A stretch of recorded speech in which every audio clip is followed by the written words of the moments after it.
İşgüzar səhər davam edir. Verilişimizin sonuncu saatına baxırsınız. Bu saatda danışacağımız istiqamətlər hansı mövzuları əhatə eləyəcək? Ermənistan ordusuna Tavuş istiqamətindən geri çəkilmək əmri verildi. İrəvan əraziləri boşaltmağa hazırlaşır. Azərbaycanın bu mövqelərdə irəliləyəcəyi gözlənilir. Bölgəni daha nələr gözləyə bilər danışacağıq. İrəvanda baş qaldıran separatçılar Azərbaycana verilən kəndlərə görə narahatlıq keçirir. Revanşistlər bölgədə yeni münaqişə yaratmaq istəyir. Onların fəallığı yeni müharibənin qığılcımlarını ortaya çıxara bilərmi? Araşdırmışıq. Birləşmiş Ştatlar rüsumu artırır, Pekin cavab verir. Dəyişən rəqəmlər fonunda ticarət müharibəsinin miqyası da böyüyür. İllərdir iqtisadi yarışda bir-birinə meydan oxuyan Birləşmiş Ştatlar və Çin indi isə tariflərlə gündəmdədir. Rəqəmlərin toqquşmasında hansı qitə daha çox ziyan görəcək? Cavabımız var. Odur ki, gözünüz işgüzar səhərdə olsun.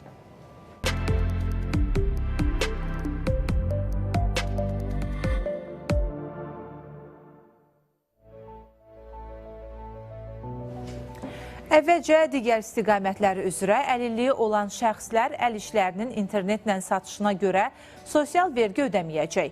Prezident İlham Əliyev bununla bağlı sosial sığorta haqqında qanuna və vergi məcəlləsinə edilən dəyişikliyi təsdiqləyib. Qanunda edilən dəyişikliyin detalları tam olaraq nədən ibarətdir? Buna dair Zeynəb Nadirova danışacaq. Zeynəb, hər vaxtın xeyir olsun.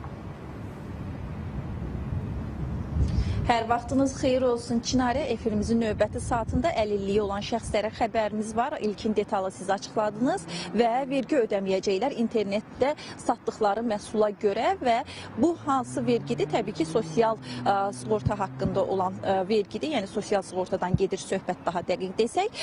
Bununla bağlı sizin də vurğuladığınız kimi Prezident İlham Əliyev sosial sığorta haqqında qanunda və eyni zamanda vergi məcəlləsində dəyişikliyi təsdiqləyib və bununla bərabər artıq internetdə həmin şəxslər məhsul satacaqlarsa, sadəcə həmin məhsulun, yəni gəlirin 2%-ni ödəyəcəklər. Bu, onların vergi ödəməsi ilə bağlı həmin işlərin optimallaşdırılması istiqamətində nəzərdə tutulub və eyni zamanda qeyd olunur ki, həmin şəxslər üçün portal açılacaq, yəni həmin məhsulları internetdə sata bilmələri üçün oradan qeydiyyatdan keçməlidirlər. Qeydiyyatdan keçdikdən sonra artıq məhsullarını orada satacaqlar. Satdıqdan sonra onların məhsullarının ödənişi bank kartlarına köçürüləcək və bundan sonra artıq yəni bu dəyişikliyə əsasən həmin şəxslər artıq sadəcə portaldan qeydiyyatdan keçmiş olacaq, vergi orqanlarında qeydiyyatdan keçmələrinə ehtiyac olmayacaq, eyni zamanda vergi hesabatları tərtib etmələrinə də ehtiyac olmayacaq. Bütün bunlar portal vasitəsilə elektron qaydada həyata keçiriləcək və eyni zamanda Çinarə son olaraq o məlumatı da izləyicilərin diqqətinə çatdırıb yekunlaşdırmaq istəyirəm ki, layihəyə əsasən əl işlərinin satışında əldə olunan gəlirlər məcburi dövlət sosial sığorta haqqı hesablanmayan gəlir növlərinə aid ediləcək. Bəli, artıq bununla bağlı qeyd elədiyimiz kimi Prezident İlham Əliyev təsdiqləyib qanunda layihəni və yaxın zamanda da artıq bunun icra olunması nəzərdə tutulub ki, sadəcə həmin şəxslər maksimum 2% ödəyəcəklər vergini və öz satışlarını da internet vasitəsilə həyata keçirə biləcəklər. Təbii ki, vurğuladığımız kimi portal üzərindən. Çatdıracağım informasiya bu bağlantıda bundan ibarət idi. Çinarə, sözü yenidən sizə ötürürəm.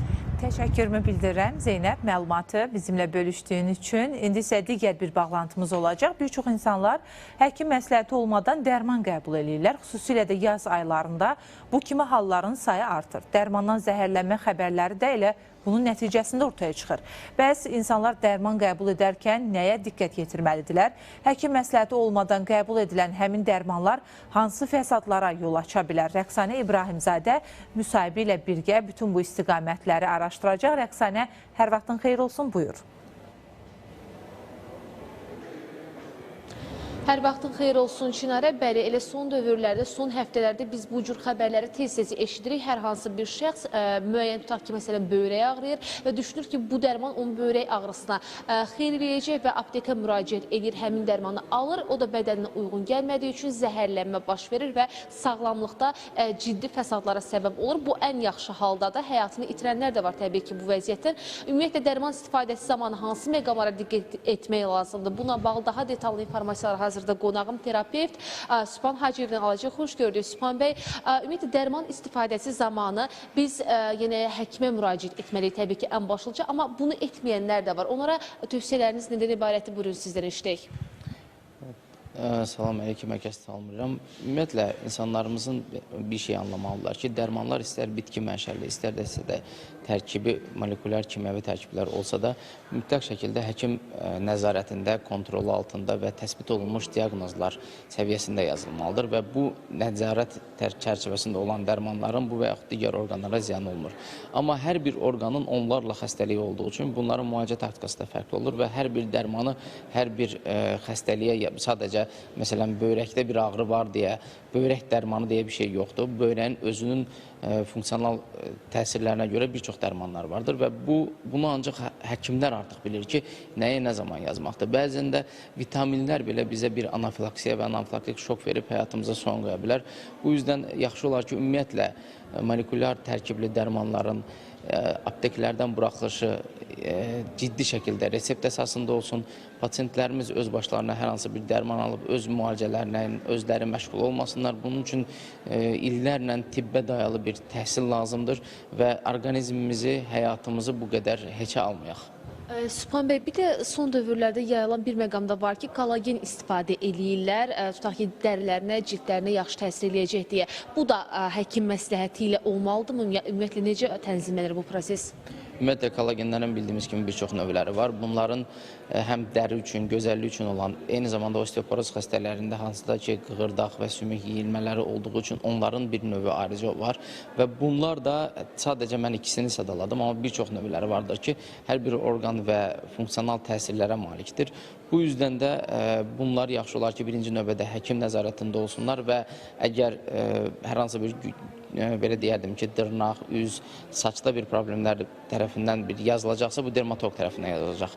Əgər osteoporotik bir durumlar varsa, bu terapevtlər və yaxud da endokrinoloq tərəfindən yazılacaq növlər lazımdır. Əks halda digər bu və digər orqanlara zədələnmiş təsir göstərə bilir. Təşəkkürlər, çox sağ olun informasiyaları bizdən paylaşdığınız üçün. Bir daha xatırladım ki, son dövrlərdə, son həftələrdə biz tez-tez eşidirik ki, reseptsiz şəkildə dərman istifadə edilir. Elə həkim aydınlıq gətirdi ki, nəinki dərman, vitaminlər, kollagenlər olsun, onlardan da həkim məsləhəti olmadan istifadə etmək olmaz. Sosial şəbəkələrdə blogerlər və yaxud da digər sosial şəbəkə istifadəçiləri tərəfindən paylaşılan bu məqamlara diqqətli olmaq lazımdır. Kütləyə aldamamaq tövsiyə olunur ki, yalnız və yalnız bu məsələlər sağlamlığımızla bağlı olan bütün məsələlər həkim məsləhəti ilə tənzimləməlidir ki, həyatımız üçün hər hansı bir risk faktoru yaranmasın. Çatdıra biləcəklərimiz bu qədər idi. Söz yenidən sizdədir. Təşəkkürümü bildirirəm Rəqsanə, məsələni ətraflı şəkildə araşdırdığın üçün. İndi isə bir sujetimiz olacaq. Artıq anonslarda da vurğuladıq ki, Azərbaycan-Ermənistan münasibətlərindən danışacağıq. Erməni mediası Tavuş istiqamətində Azərbaycana məxsus işğal altında olan kəndlərin təhvil verilməsi üzrə hazırlıq işlərinin getdiyindən yazır. Hətta bu istiqamətdə artıq mina təmizləmə işlərinin yekunlaşdığını deyirlər. Digər tərəfdən isə sözgedən ərazilərdə revanşistlər də yenidən aktivləşir. Artıq belə bir ssenari delimitasiya demarkasiya prosesinin ilkin mərhələsindən bizə tanışdı. Onlar əhali arasında təbliğat aparırlar ki, Bakı təkcə kəndləri geri qaytarmaqla kifayətlənməyəcək. Bəs bu fikirlər nəyə hesablanıb? Yeni bir aksiyanın formalaşacağı gözləntilər sırasındadırmı? Detalları sujetdən öyrənək. Tavuş vilayətinin yuxarı hissəsində ərazilərin minalardan təmizlənməsi işləri başa çatdıqdan sonra təhvil vermə prosesi başlayacaq. Söhbət həmin ərazidə işğal altında olan Qazaxın yuxarı Əskipara, Bərxudarlı, Sofulu kəndlərindən gedir. Belə bir açıqlama ilə Tavuş vilayətinin nümayəndələri çıxış ediblər. Onlar deyirlər ki, hazırda yuxarı Əskipara ərazisində sözügedən proses icra edilir. Bu sahədə müəyyən qüvvələr əhali arasında təşviş formalaşdırırlar. Həmin ərazinin qısa zamanda təhvil veriləcəyindən söhbət gedir. Məsələni analiz edən ekspertlər deyirlər ki, delimitasiya demarkasiya çərçivəsində sərhədlərin çəkilməsi prosesi davam etdikcə daxili müdaxilələrin sferası da genişlənir. Bu da əhali arasında ciddi panikaya səbəb olur. Ermənistan da Azərbaycan ərazi bütövlüyünü tanıdığını deməli bəyan edib və bununla bağlı müvafiq sənəd imzalayıb. Nəticə etibarilə də həmin ərazilərdən Ermənistanın işğalçı qoşunları geri çəkilməlidirlər. Bu prosesin ən müxtəlif formada həyata keçirilməsi mümkündür. Amma bəlli olduğu kimi artıq Azərbaycanla Ermənistan arasında bu qəbildən olan razılaşma var və bu proses delimitasiya çərçivəsində həyata keçirilir ki, mən bunu uğurlu bir hüquqi həll hesab edirəm. Bu aspektdən də prosesin davam etdirilməsi gözləniləndir. Məsələnin maraqlı tərəfi ondan ibarətdir ki, Tavuş istiqamətində müxalifət yenidən canlanır. Onlar əhali arasında təbliğat apararaq hakim dairəyə qarşı yeni bir aksiya formalaşdırmaq istəyirlər. Məqsəd bəllidir. Delimitasiya və demarkasiya prosesinə mane olmaq, əldə olunan razılaşmaların qarşısını almaq. Üstəlik, müxalif qüvvələr ətraf ərazilərdə də belə bir fikir yayırlar ki, Bakı təkcə 4 kəndin geri qaytarılması ilə kifayətlənməyəcək. Güya xüsusilə Zəngəzur istiqamətində hər hansısa ərazilərin təhvil verilməsindən söhbət gedir. Halbuki delimitasiya demarkasiya prosesi beynəlxalq hüquq çərçivəsində həyata keçirilir. Burada hər hansısa tərəfin güzəştə getməsi müzakirə mövzusu belə deyil. Bu cür fikirlərlə onlar Paşinyan hakimiyyətinə qarşı əhali arasında nifrət formalaşdırmağa çalışırlar. Analitiklər deyirlər ki, seçki öncəsi bu proseslər daha da intensivləşəcək. Görürlər ki, Ermənistanın hakim partiyası, Nikol Paşinyanın rəhbərliyi etdiyi Vətəndaş Razılaşması partiyası seçkilərdə, son seçkilərdəki performansları çox aşağıdır, yəni yerli bələdiyyə mer seçkilərində. Ona görə də çalışırlar məhz bu bölgədə ajotaj yaratsınlar. Bu ajotajın arxasında isə məhz İrəvanda keçiriləcək, gələcək seçkilər durur. Onların əsas məqsədi Nikol Paşinyanı kapitulant, təslimçi, torpaqları Azərbaycana təslim edən bir fiqur kimi ictimaiyyətdə təqdim etməsilə. Vurğulamaqda fayda var ki, Azərbaycan və Ermənistan arasında ilk delimitasiya və demarkasiya mərhələsində 12,7 kilometr uzunluğunda sərhəd xətti müəyyən edilib. Bununla Qazax rayonunun 4 kəndinin Bağani Sayrım, Aşağı Əskipara, Xeyrımlı və Qızılhacılının ərazilərinin Azərbaycana qaytarılması təmin edilib. Ermənistanın müxalif mediası digər 4 kəndin yaxın zamanda təhvil veriləcəyini iddia edir. Lakin unutmaq olmaz ki, delimitasiya demarkasiya prosesi bəzən uzun illər çəkə bilir. Prosesin nə vaxt yekunlaşacağı indiki mərhələdə sual altındadır. Bəli, biz bu məsələ ilə bağlı müzakirəmizi studiyamızda da davam etdirəcəyik. Bununla yanaşı aktual olan digər mövzulardan da danışacağıq. Mikhail Galuzinin açıqlamaları var. O, Avropa İttifaqına yol alan Ermənistana bir daha mesaj göndərir və Avrasiya İqtisadi İttifaqında bir növ təmsil oluna bilməzsiz deyir. Ermənistan və Avropa İttifaqı münasibətləri, Ermənistan-Rusiya münasibətləri də müzakirə mövzumuz olacaq. Studiyamızın qonağını dəvət etmək istəyirəm. Siyasi şərhçi Bakir Həsənbəyli suallarımızı cavablandıracaq. Bakir bəy, zəhmət olmasa buyurun. Hər vaxtınız xeyir olsun. Xoş gördük sizi. Xoş gördük.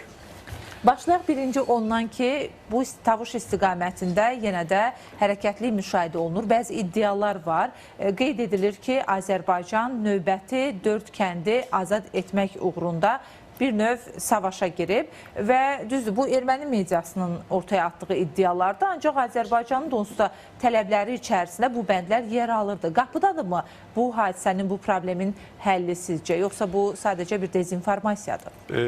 Əslində, cənab prezidentin bu məsələ ilə bağlı dəyişməyən mövqeyi bugün də öz aktuallığını qoruyub saxlayır.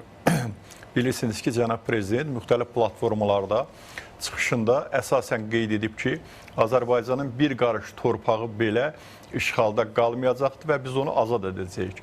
Sözsüz ki, həmin 4 kəndin azad olunması bizim hüququmuzdur. Bu beynəlxalq hüquqla təsbit olunan bir haldır və Azərbaycan həmin kəndlərin azad olunması üçün bütün diplomatik vasitələrdən istifadə edir və etməkdədir.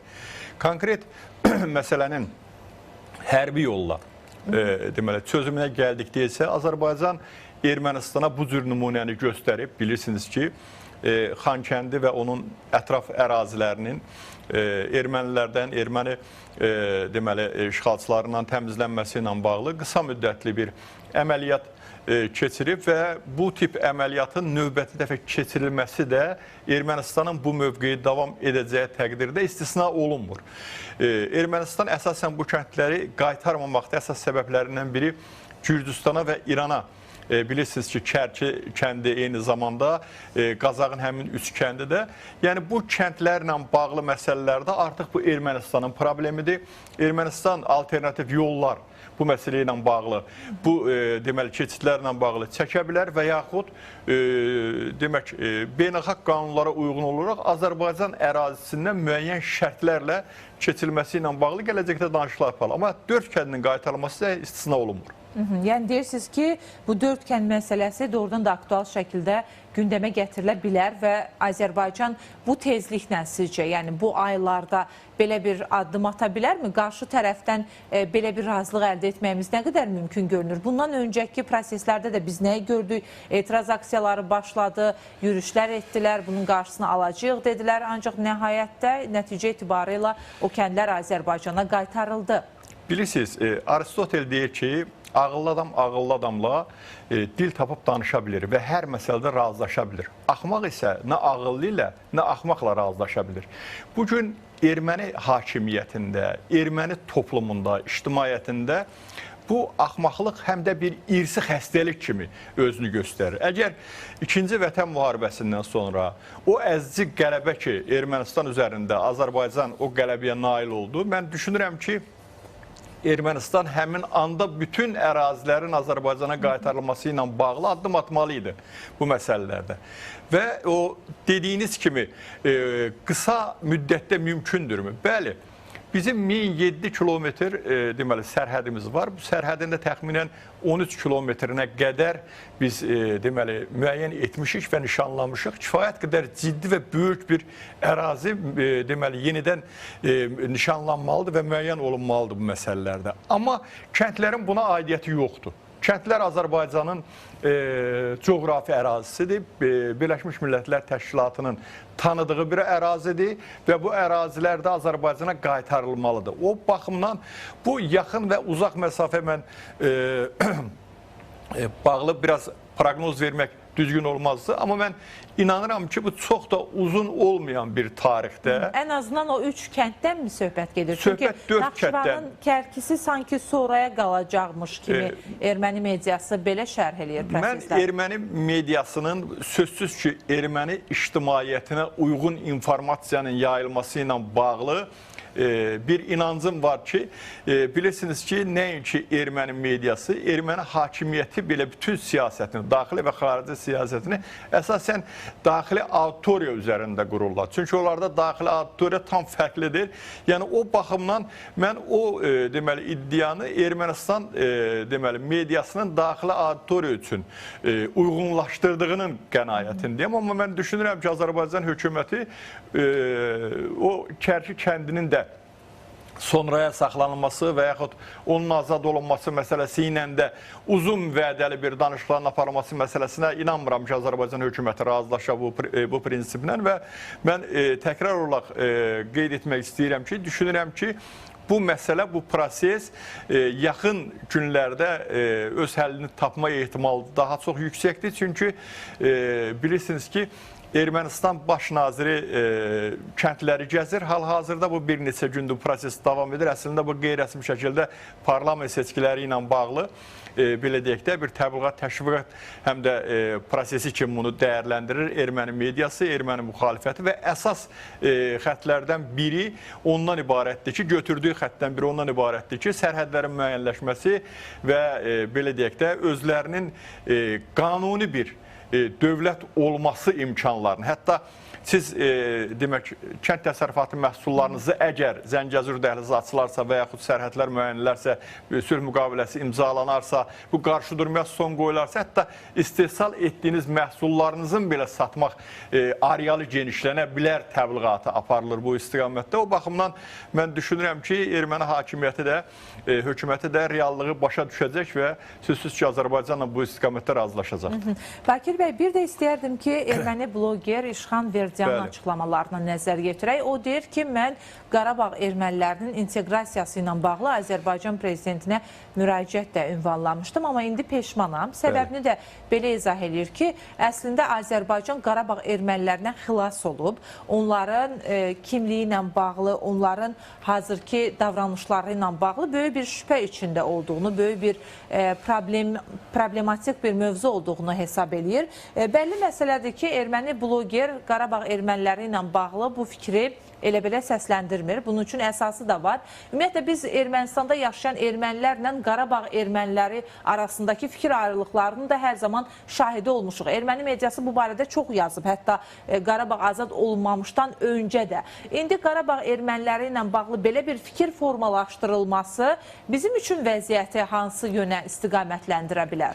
Bu işğal deməli 2-ci Qarabağ müharibəsində daha aktiv olan erməni blogerlərdən idi və erməni olmasına rəğmən obyektiv mövqe tutmağa meyilli olan deməli bir şəxsdir. Sizin dediyiniz informasiyanı bugün mən də sizin efirinizə gəlməzdən öncə deməli nəzərdən keçirtdim bu məsələləri. Əslində həmin blogerin dediyində çox böyük həqiqət var. İstər Avropa, istər Ermənistan tərəfi rəqəmi nə qədər şişirtsə, nə qədər böyütsə də Azərbaycandan könüllü şəkildə Ermənistana gedən ermənilərin sayı 25-30 min arası idi. Yəni bundan artıq bir rəqəm yox idi bu məsələlərdə. Çünki Azərbaycan hökuməti əslində bu rəqəm üzərində deməli həmişə öz fikirlərini səsləndirmişdi və həmin ermənilərin deməli 3 aydan sonra Ermənistan Siyasi Komitəsinin verdiyi məlumatda qeyd olunurdu ki, Qarabağdan könüllü köçən ermənilərin 17 min artıq Ermənistan da tərk edib. Təxminən demək bir neçə gün bundan əvvəl yenə də Ermənistan Siyasi Komitəsi təkrar bir deməli informasiya yaydı ki, Qarabağdan könüllü köçən ermənilərin təxminən 6 minə yaxını artıq Ermənistan vətəndaşlığı alıblar. Və bu üst-üstə götürəndə deməli təxminən 23 min deməli erməni eləyir. Yerdə qalan rəqəm isə belə deyək də 2-7 min, 2-8 min arası deməli bir rəqəmdir. Əgər həmin o İşxan adlı erməni bloger bu 7-8 belə deyək də 2-7-8 min arası ermənidən erməninin Ermənistanda yaşamasından narahatlığını ifadə edirsə, onda dünya əslində onlardan bu illər ərzində çəkdiklərini, Azərbaycanın çəkdiklərini daha aydın şəkildə görə bilir. Və mən düşünürəm ki, deməli, həmin o bloger tək deyil Ermənistanda. Çünki bilirsiniz ki, həm Köçəryan, həm Sərkisyan, onlar da Qarabağ erməniləridir və illərlə demək Ermənistanı hansı istiqamətə, labirintə sürüklədikləri heç kimə şübhə doğurmur. Və mən düşünürəm ki, Ermənistan ictimaiyyəti çox da uzaq olmayan bir deməli zamanda həmin o yerdə qalan 2 və biraz artıq, 2000-dən biraz artıq olar ki, Qarabağdan deməli könüllü köçən ermənilərin yəqin ki, öz içərilərində əridə biləcəklər və onlar da qısa zaman kəsimində ya Ermənistanı tərk edəcəklər, ya o 6000 ki, erməni var idi ki, Qarabağdan köçən ermənilər, onlar kimi Ermənistan vətəndaşlığını qəbul edəcəklər. Ermənistanda hazırda xaotik bir durum var siyasi baxımdan. Bir tərəfdə Qarabağ erməniləri məsələsi qabardılır, digər tərəfdə Paşinyanın üzərinə müəyyən tələblər qoyulub, Azərbaycanın tələbləri var. Paşinyan çalışır ki, hansısa formada bunlardan yayınsın. Digər tərəfdən separatçılar hazırda aktivləşib və Sambel Babayan yenidən hansısa fəaliyyətlər icra etməyə çalışır. Bu qədər xaotik durumun olduğu bir vaxtda Ermənistanda siyasi prosesləri tənzimləmək mümkün görünürmü? Paşinyan da bu müstəvidə təzadlı gedişlər eləyir çünki. Əslində, bütün baş verən hadisələrin ən böyük səbəbkarı Paşinyan və onun komandasıdır. Əgər Paşinyan Azərbaycanla 44 günlük müharibədə məğlub durumdan sonra sülh sazişini imzalasaydı və qoyulan tələblər ki vardı ki, bu tələblərin heç biri nə Ermənistan ərazisinə müdaxilə deyildi, əlavə hər hansı bir ərazinin arzusunda deyildi və digər məsələlər, məsələn, tutaq ki, Rusiyanın bugün Ukraynaya yönəltdiyi tələblərin heç biri deyildi bu məsələlərdə. Amma biz öz qanuni haqqımızı aldıq və biz təklif etdik ki, sülh sazişi imzalayaq. Paşinyanın sazişi imzalamamağın deməli, bu qədər məsafəni uzatması əslində onun ciddi problemlərlə üz-üzə qoydu. Məsələn, bilirsiniz ki, ilk sərhəd nişanlanması və müəyyən olunması prosesində bir keşiş Bağrat hərəkatı, kiçik miqyaslı da olsa hərəkat yarandı. Heç vaxt Ermənistan tarixində olmayan bir proses baş verdi. Bu proses nə idi? Kilsənin, diasporun, eyni zamanda deməli Qarabağ deməli separatçılarının bir yerdə birləşməsi, bunların deməli birlikdə Paşinyan hökumətinə demək iradə nümayiş etdirməsi məsələsi baş verdi. Bütün bunların hər biri əslində o prosesin yaranmasına səbəb oldu. Azərbaycan nə tələb eləyirdi? Azərbaycan tələb elədikləri 17 bənd idi, bunlar razılaşdı. İndi bizim tələbimiz nədir? Konstitusiyanı dəyiş. Məsəl üçün Ermənistan konstitusiyasında demək Azərbaycanın keçmiş Dağlıq Qarabağ Muxtar Vilayəti adlı bir qurum var ki, həmin indi Qarabağ iqtisadi deməli rayondur. İndi həmin əraziyə iddia məsələsi öz konstitusiyasında deməli təsbit olunub, daha doğrusu əks olunub. Deməli Türkiyənin 6 vilayətinə iddia var.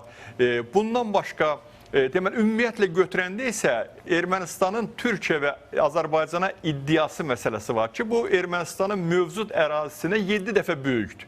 Məsəl üçün, konstitusiyanın dəyişməsi ilə bağlı Azərbaycanın tələblərinə Ermənistan Xarici İşlər Naziri və yaxud baş naziri və yaxud parlament sədri, digər deməli siyasi rəhbərdə təmsil olunan şəxslər Ermənistan konstitusiyasının 5-ci maddəsinin 3-cü bəndini göstərirlər. 5-ci maddənin 3-cü bəndində belə bir nüans qeyd olunub ki, əgər beynəlxalq müqavilə və yaxud sazişlər ratifikasiya olunduqdan sonra Ermənistan Konstitusiya Məhkəməsi bununla bağlı əleyhinə daha doğrusu qərar qəbul edərsə, o zaman deməli həmin saziş beynəlxalq saziş olduğuna görə daxili qanundan üstünlük təşkil edir. Amma biz bu konstitusiyanın 1998-ci ildə Qarabağ qatillərindən biri olan Köçəryanı prezident seçdiyini görmüşük bu konstitusiya ilə. Çünki o heç vaxt Ermənistan vətəndaşı olmamışdı, Azərbaycan vətəndaşı idi, Qarabağda yaşayırdı. Amma nə etdilər? O konstitusiyanı əsas götürərək bu Qarabağ Ermənistanındır iddiası ilə çıxış edərək prezident seçdilər özlərini.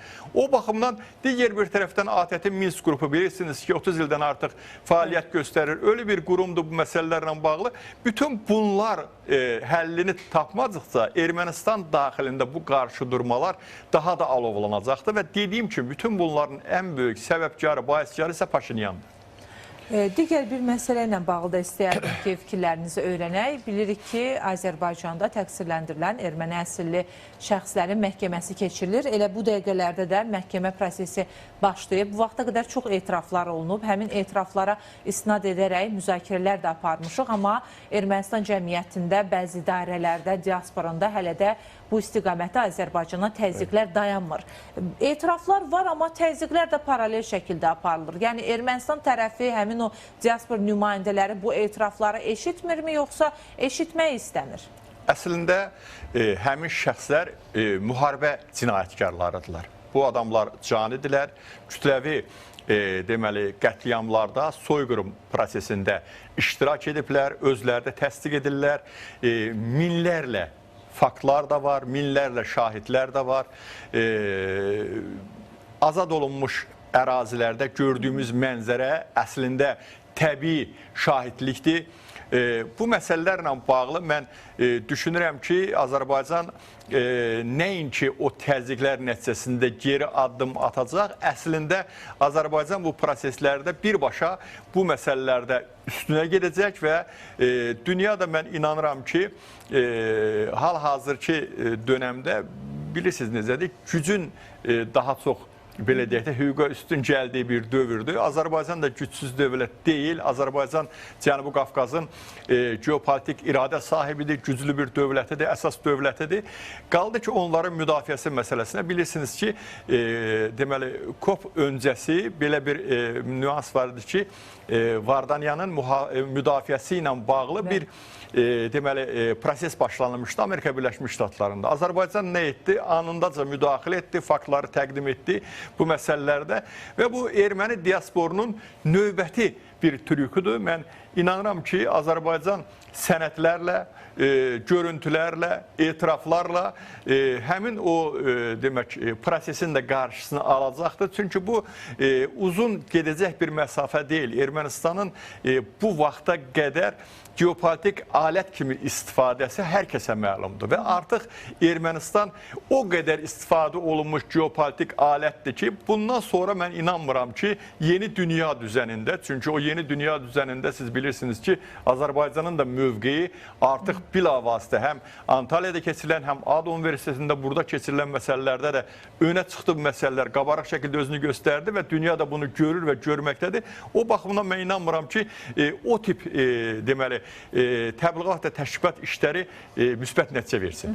İstəyərdim ki, son olaraq bir mövzuya da toxunaq. Rusiyanın Xarici İşlər Nazirinin müavini Mixail Galuzindən açıqlama gəldi və Ermənistan əgər Avropa İttifaqına doğru yol alacaqsa, o zaman Avrasiya İqtisadi İttifaqı ilə münasibətlərə yenidən baxılmasını gözü alır tərzindədir. Bu, bir növ təhdid xarakteri daşıyır əslində. Yəni, Avropa İttifaqına gedirsinizsə, Avrasiya İqtisadi İttifaqında sizi qəbul edə bilmərik. Açıq şəkildə bunu bəyan da ediblər Rusiya nümayəndələri. Bu dəfə də yenə də dəfələrlə bu mesajlar ötürülür. Dəfələrlə Ermənistana deyirlər, amma Ermənistan hazırda bir o qədər də məsələyə əhəmiyyət verdiyini nümayiş etdirmir. Avropa İttifaqı ilə bağlı qərarların üzərinə getməklə. Rusiya bundan təhdid üsulu kimi istifadə edir, yoxsa doğrudan da onları Avrasiya İqtisadi İttifaqından çıxaracaqlar. Çıxarsalar, axı indiki məqamda Rusiyaya da sərf eləmir. Əslində Ermənistanın məsələyə iqtisadi yönümdən baxanda Ermənistan iqtisadiyyatının 70% bu və ya digər formada Rusiya ilə əlaqəlidir. Məsələn, 2002-ci ildən elektrik enerjisi ilə bağlı özünün 5 müəssisəsinin istifadəsini elektrik təminatı ilə bağlı məsələlərdə verdi. Deməli, Rusiya və 83%1 enerji istehlakının 3%1 Rusiyadan asılıdır.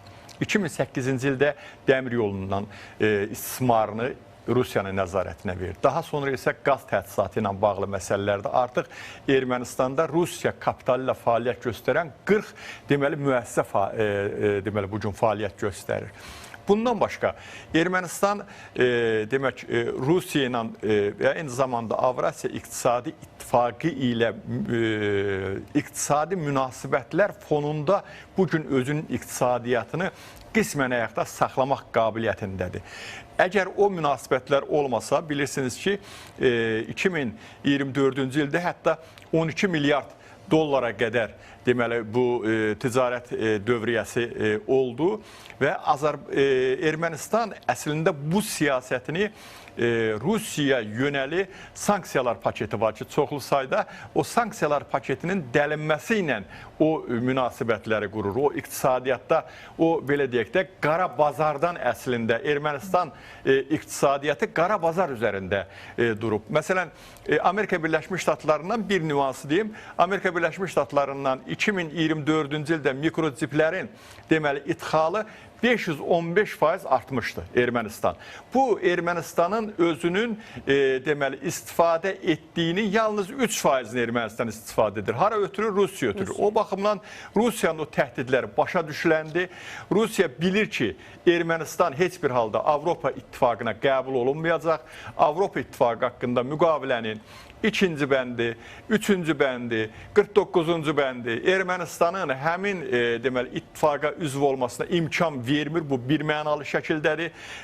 Ermənistanın Avropa İttifaqına üzvlüklə bağlı prosesə start verməsi demək növbəti il parlament seçkiləri ilə bağlıdır ki, sizi daha belə deyək də heç bir kömrük, heç bir demək hər hansı bir demək qanuni müdaxilə olmadan, mane olmadan Avropada yaşayıb işləyə bilərsiniz. Yalnız təbliğat təşviqat məqsədində, başqa bir şey deyil. Təşəkkürümüzü Siz sağ bildiririk. olun. Nətər Bakir bəy studiyamıza Siz sağ gəldiyiniz olun. üçün, fikirlərinizi bölüşdüyünüz üçün. Bəli, biz elə Azərbaycan-Ermənistan münasibətləri ilə yanaşı Rusiya-Ermənistan münasibətlərindən də danışdıq. Bu kontekstdə tərəflər bir-birlərini təhdid edirlər. Daha çox Rusiya Ermənistana hədəf alan açıqlamalar verir, amma Bakir bəy də vurğuladı ki, bu daha çox təhdid xarakteri daşıyan cümlələrdir, amma reallıqda öz əksini tapacaqmı? Böyük bir sualdır.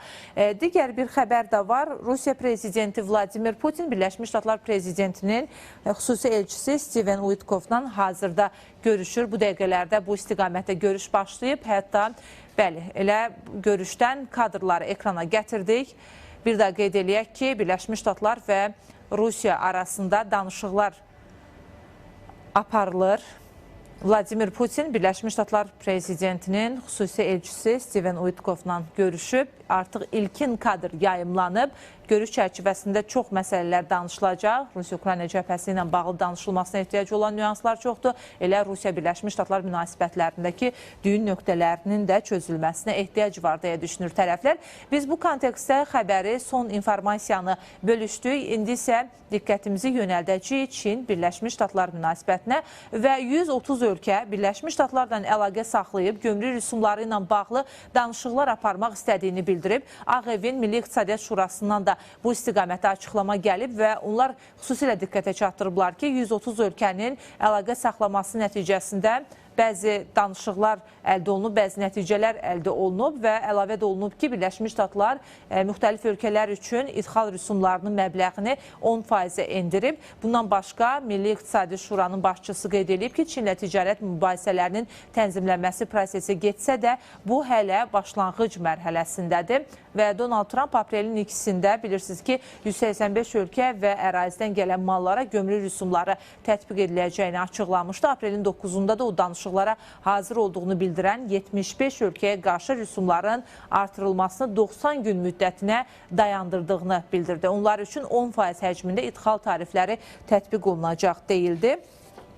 Biz bütün bu məsələləri siyasi şərhçi Elnur Ənvəroğlu ilə danışacağıq. Elnur bəy, hər vaxtınız xeyir olsun.